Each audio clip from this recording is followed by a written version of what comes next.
আচ্ছা, এরপরে যে প্রশ্নটি করেছেন আব্দুস সবুর লিখেছেন যে মোহতারাম, বাপ মা মারা গিয়েছে আজ থেকে প্রায় 28 বছর আগে।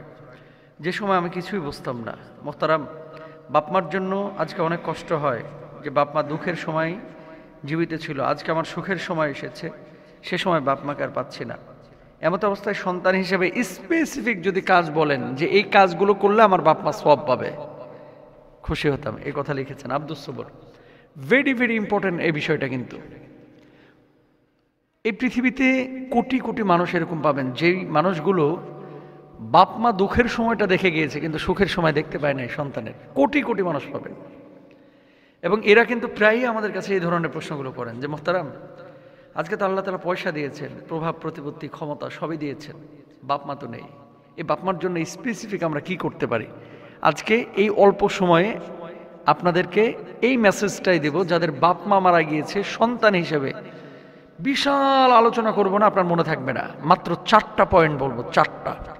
এই 4টা কাজ করেন, আপনার বাপ মা কবরে শান্তিতে থাকবেন ইনশাল্লাহ। আরেকটা বিষয় বলতে পারি,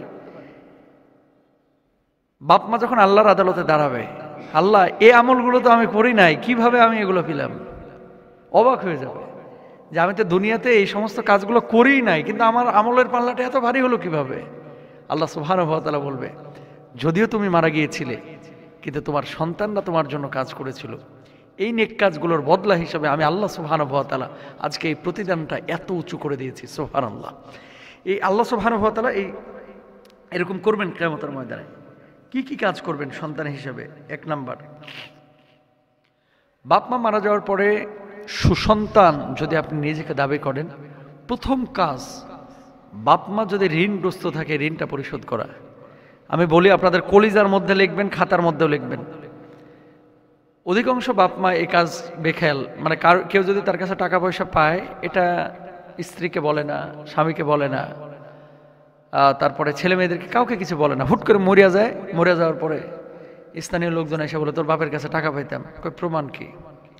তো গ্রামগঞ্জের মানুষ, শহরের মানুষ সবাই কি চেক দিয়ে লেনদেন করে? প্রমাণ তো আসলে নাই, পরে টাকা শোধ করতে চায় না। বাপ মা মারা যাওয়ার পরে সন্তানের প্রথম দায়িত্ব হচ্ছে, যদি বাড়ির ভিটা বিক্রি করতে হয়, ভিটা বিক্রি করে হলো ঋণ পরিশোধ করা। লাভটা কি? টাকাটা তো আপনার না, টাকাটা তো আপনার বাপেরই, আপনার মায়েরই।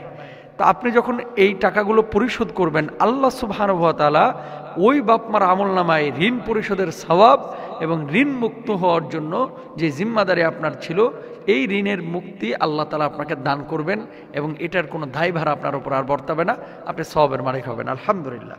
তো এটার জন্য 1 নম্বর কারণ হচ্ছে বাপ মা ঋণগ্রস্ত থাকলে সন্তানের পক্ষ থেকে ঋণ পরিশোধ করা। মৃতের কোনো ওসিয়ত থাকলে তা পালন করার আগে ঋণ পরিশোধ করতে হবে। এটা সূরা নিসার মধ্যে আল্লাহ সুবহানাহু ওয়া তাআলা বলেছেন।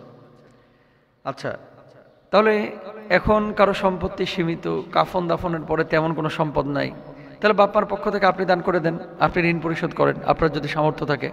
নাহলে তো কিয়ামতের ময়দানে এই ঋণের কারণে বাপ্পার আমল থেকে কেটে যিনি পাবেন তার আমল নামায় সওয়াব দেওয়া হবে।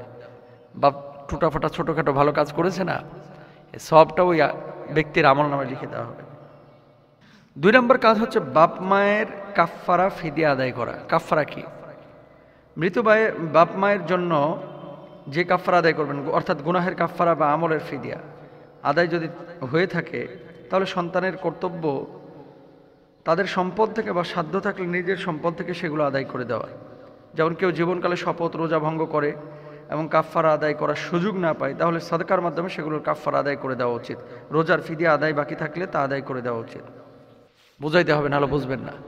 বাপ মা আল্লাহর নামে হলফ করেছিল, তারপরে এই হলফটা মানে শপথটা ভঙ্গ করেছে, তাহলে আপনি 10 জন মিসকিনকে খাওয়াবেন অথবা 3টা রোজা রাখবেন। এটা হচ্ছে কসমের কাফফারা। বাপ মা বৃদ্ধ ছিল, বাপ মা মারা গিয়েছে, এখন ফিদিয়া দেওয়া লাগবে। প্রতিটা রোজার জন্য প্রায় 3.25 সের গম, বাংলাদেশি টাকায় যদি কনভার্ট করেন আপনার 250 থেকে 300 টাকা। এই পরিমাণ টাকা আপনি প্রতিটা রোজার জন্য বাপ মার পক্ষ থেকে আপনি আদায় করে দেবেন।